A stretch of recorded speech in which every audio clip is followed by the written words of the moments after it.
Matius 21. Yesus dielu-elukan di Yerusalem.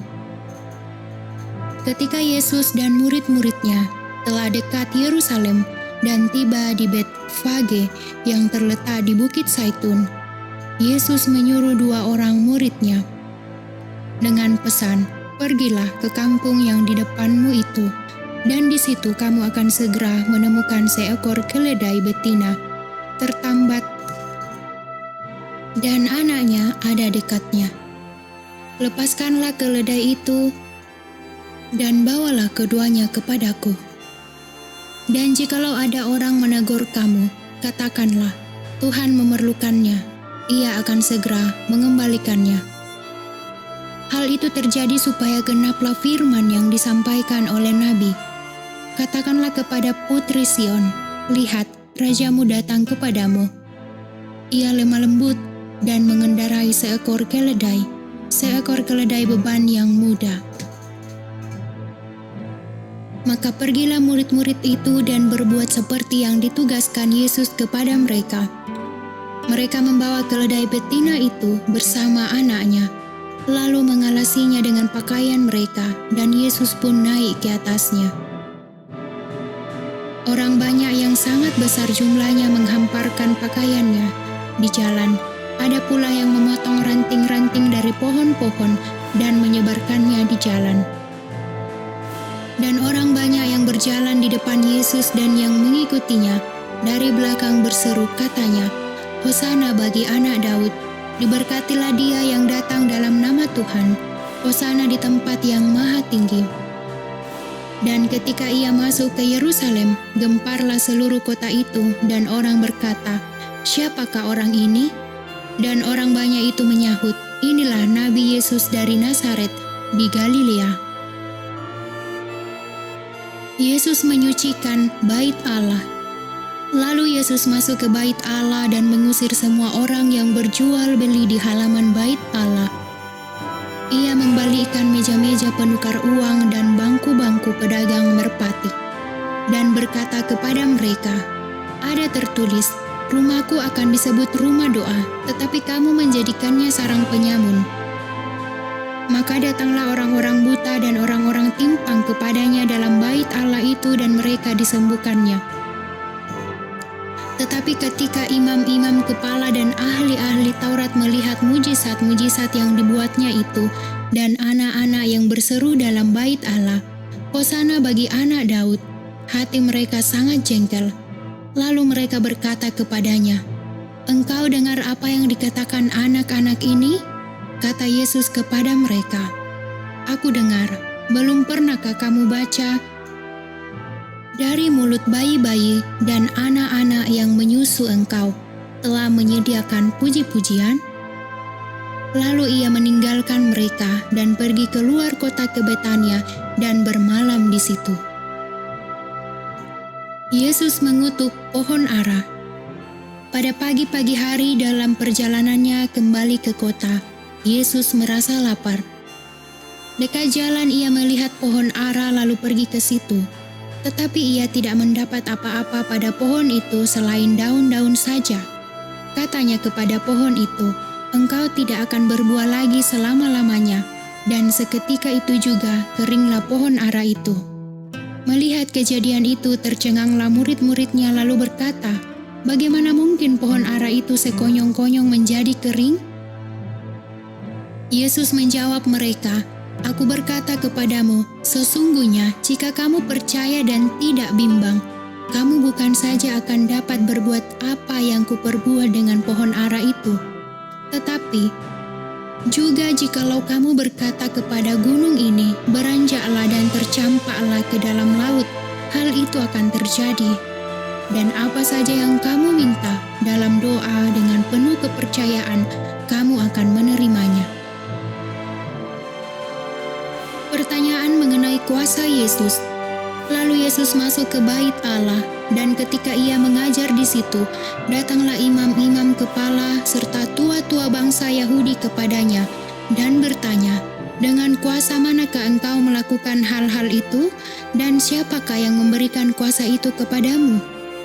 Jawab Yesus kepada mereka, Aku juga akan mengajukan satu pertanyaan kepadamu, dan jikalau kamu memberi jawabnya kepadaku, aku akan mengatakan juga kepadamu dengan kuasa manakah aku melakukan hal-hal itu. Dari manakah baptisan Yohanes? Dari sorga atau dari manusia?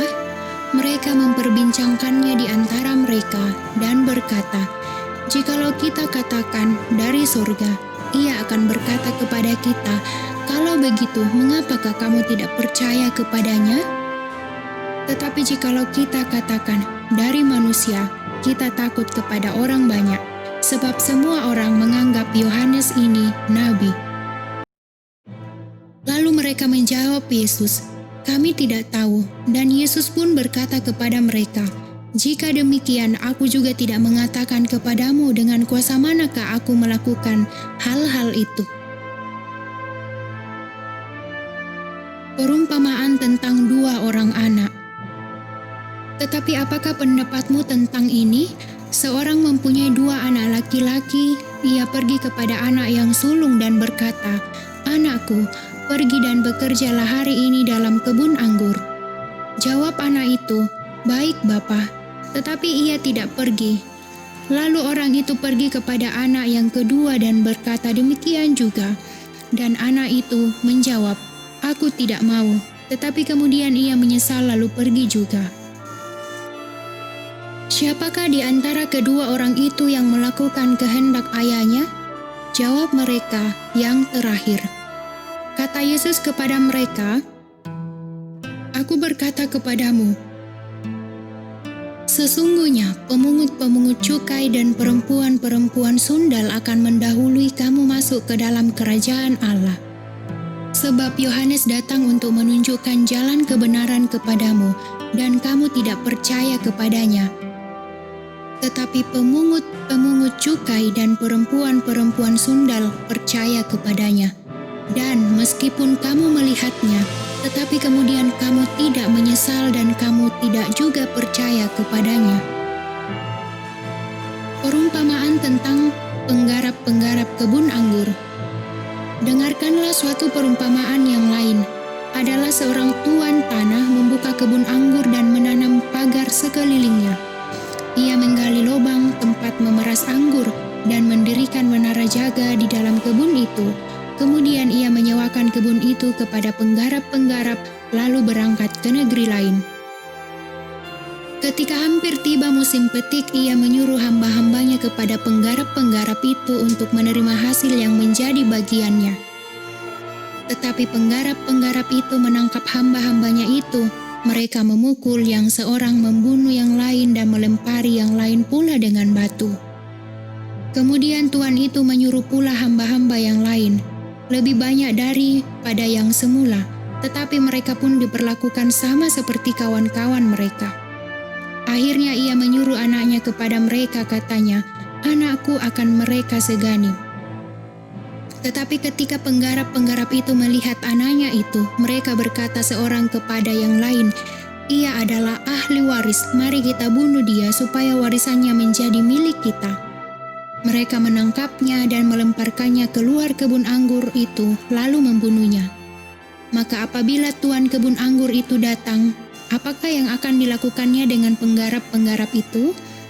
Kata mereka kepadanya, "Ia akan membinasakan orang-orang jahat itu, dan kebun anggurnya akan disewakannya kepada penggarap-penggarap lain, yang akan menyerahkan hasilnya kepadanya pada waktunya."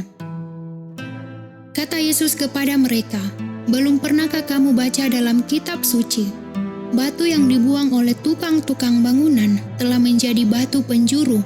Hal itu terjadi dari pihak Tuhan, suatu perbuatan ajaib di mata kita. Sebab itu, aku berkata kepadamu bahwa kerajaan Allah akan diambil daripadamu dan akan diberikan kepada suatu bangsa yang akan menghasilkan buah kerajaan itu. Dan barang siapa jatuh ke atas batu itu, ia akan hancur, dan barang siapa ditimpa batu itu, ia akan remuk." Ketika imam-imam kepala dan orang-orang Farisi mendengar perumpamaan-perumpamaan Yesus, mereka mengerti bahwa merekalah yang dimaksudkannya. Dan mereka berusaha untuk menangkap dia, tetapi mereka takut takut kepada orang banyak, karena orang banyak itu menganggap dia nabi.